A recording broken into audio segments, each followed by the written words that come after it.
In the annals of history, few rulers have earned the same level of infamy as those who inflicted unspeakable horrors upon their own people. Among these tyrants, one stands out as a figure so ruthless, so consumed by his own power, that his name became synonymous with terror. His reign was marked not by prosperity, nor by wisdom, but by a reign of fear that saw thousands of his own subjects perish in the most gruesome manner imaginable.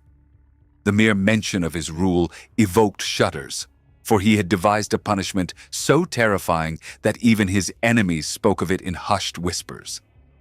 To defy him meant to suffer a fate worse than death, to be thrown alive into vats of boiling oil, a slow and excruciating demise that left the onlookers paralyzed with dread. This was not the act of a madman operating in secret, nor was it an isolated incident of cruelty. No, this was state-sanctioned terror, a systematic tool wielded to break the spirit of an entire kingdom. It was a calculated spectacle of suffering, meant to instill obedience through absolute horror. No crime was too small, no disobedience too minor.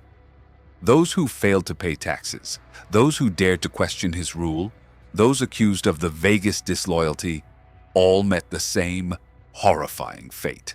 It was a display of power so extreme that even his own court feared to so much as breathe in his presence, lest they too find themselves cast into the bubbling cauldrons that line the city squares. How does a ruler descend into such depths of depravity?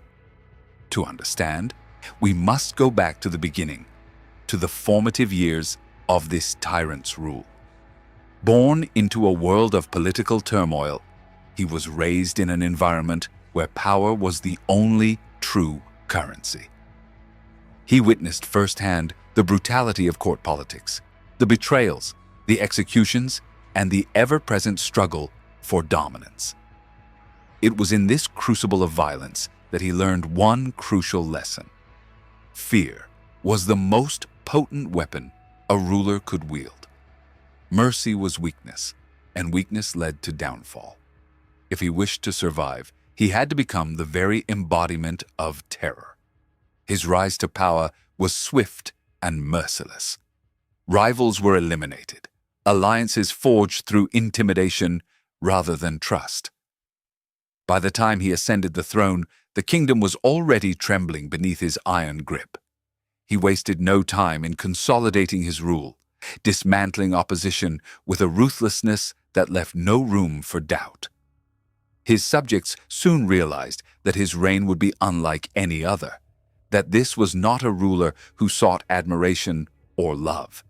He demanded absolute submission, and he would extract it through whatever means necessary. The boiling oil was not introduced immediately.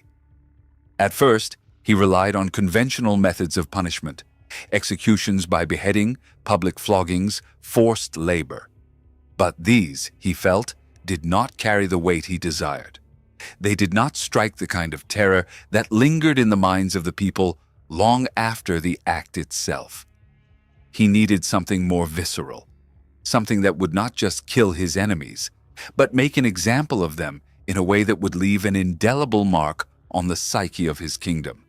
And so, the cauldrons were introduced. Massive iron pots, large enough to fit multiple victims at once, were placed in the busiest squares of the capital. Fires burned beneath them day and night, keeping the oil at a temperature that ensured the most agonizing death imaginable. The first executions were met with stunned silence.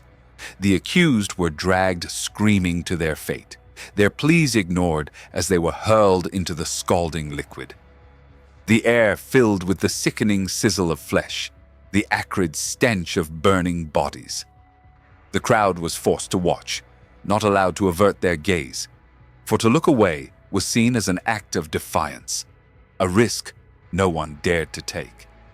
What followed was an era of unparalleled terror. The slightest suspicion could lead to a public boiling. Informants lurked in every corner, eager to report their neighbors to the authorities in hopes of saving themselves. Families turned against each other, friends became enemies, all living in perpetual fear that a whispered accusation could mean the end. The tyrant thrived on this paranoia, reveling in the knowledge that his people were too afraid to conspire against him. They were broken, their spirits shattered beneath the weight of his cruelty. But absolute power breeds absolute paranoia. As time went on, his trust in even his closest advisors began to wane. He saw treachery in every shadow, betrayal in every whispered conversation. The purges grew more frenzied. Ministers, generals, even members of his own family found themselves tossed into the bubbling cauldrons. His insatiable hunger for control knew no bounds, and it was this very hunger that would ultimately lead to his downfall. The end came not from a rebellion of the people. Fear had long since robbed them of that capability. No, his demise came from within his own court. A conspiracy born from desperation took root among those who had once stood by his side. They knew that as long as he lived, none of them were safe. And so, on a night when the city lay in uneasy silence, the deed was done. He was slain in his chambers, his body left as a grim testament to the horrors he had inflicted upon his own kingdom. With his death, the cauldrons were extinguished. The fires that had burned without cease were finally allowed to die, the oil cooling into thick, blackened sludge. The kingdom, battered and broken, was left to pick up the pieces of its shattered existence. But the scars remained. Even generations later, the memory of his rule lingered like a dark specter, a cautionary tale of what happens when power is left unchecked, when fear becomes the foundation of governance. Though history would remember his name with disgust, his legacy endured in whispers, in the nightmares of those who descended from the survivors of his reign. His story serves as a grim reminder of the depths to which humanity can sink when cruelty is given free rein, and of the unyielding resilience of those who live to tell the tale.